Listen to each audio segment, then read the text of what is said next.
నాకు నాకు గుండెలు గుబ గుండెలు గుబగుబ అంటున్నాయి. ఎందుకంటే నేను మిత్రుడు జీలకర్రకి ఆ సిట్టి పంపితే సిట్టి జీలకర్రకి ఇవ్వలేదు వాళ్ళు, మంచి సాహితీ. తర్వాత పృథ్వీ కంపిన ముఖ్యమంత్రి గారు రాకముందే పోదాం అనుకున్నా. అయితే ఎందుకంటే వాళ్ళన్న ఇక్కడ వచ్చిన తర్వాత ఆయన వాళ్ళన్న పెద్దన్న నాకు మంచి దోస్తు, మేము ఇద్దరం కలిసిపోతుంటే ఆ ఊర్లో నేను స్కైలాబ్ గారు ముగ్గురం తిరుగుతుంటే బాగా. వారు నేను ఎంపీటీసీ ఉన్నప్పటి నుంచి తెలుసు నాకు, వయసులో కొంచెం అటు ఇటున్నా, చాలా ప్రేమ కలుగుతూ నన్ను పిలిచి ఆ పుస్తకం పెట్టినప్పుడు మీరు బాగుండ్రు, నాకేమో గుండెలు గుప్పగా 8 ఏళ్ళు ఎమ్మెల్సీ చేయకుండా ఎవరిని ఏమన్నా కాదు. అప్పుడు కూడా ఇప్పుడు కూడా ఎవరు తిట్టే బాపతి కాదు. నేను చిన్న తప్పించుకొని పోదామంటే మా చిన్న ఈయన వచ్చి మా అప్పుడు పిలిచి అంటేనే 2 గంటలు 3 గంటలు కూర్చున్నారు లోపల. అప్పుడు వినలేదు, పిలిచిండ్రు. ఇప్పుడు నేను ఏం చేయాలని అర్థం కాక మీ చాలా అంటే నేను రాజకీయాలు నాకు రాజకీయాలు లేవు బాబు. నాకున్నది ఒకే ఒక రాజకీయం, అది సచ్చినా బతికిన ఎర్రజెండా రాజకీయమే.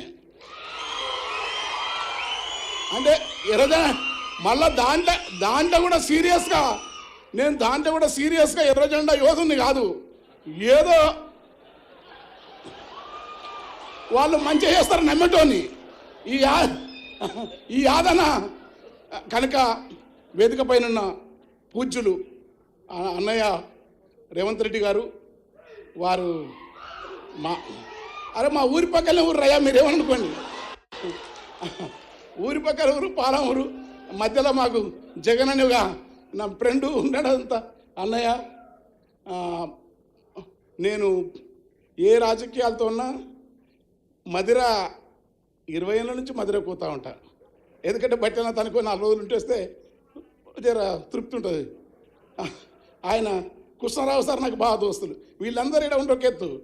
నా ఆలోచనను ఒక 30 ఏళ్ళ నుంచి నేను కొంచెం బుద్ధిగా ఏదన్నా తాత్విక రాజకీయ ఇటు ఎగరకుండా చదువుకొని కాస్త రాసే తత్వాన్ని మరింత వేగవంతంగా సమాజానికి ఏకాస్తరని ఉన్న పరిమితులు ఇవ్వడాన్ని నేర్పిన తెలుగు పాత్రికేయ రంగంలో నాల్ర వెంకటేశ్వరరావు స్థాయి తర్వాత ఒక కేరళలో, ఒక కర్ణాటకలో జార్జ్ లాగా,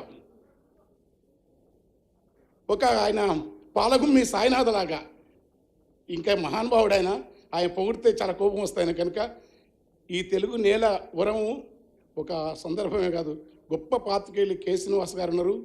వారి ముందు మాట్లాడడం అనేది, ఎందుకంటే అక్కడ ఆయన ఉన్నాడు, కింద మొట్టమొదటి ఆర్ఎస్ ప్రెసిడెంట్ సాంబమూర్తున్నాడు మా మిత్రుడు. ఏంగా పరిశాన్ ఉంది, అక్క సుధక్కానే ఉంది విరసం. ఈ మధ్యలో నేను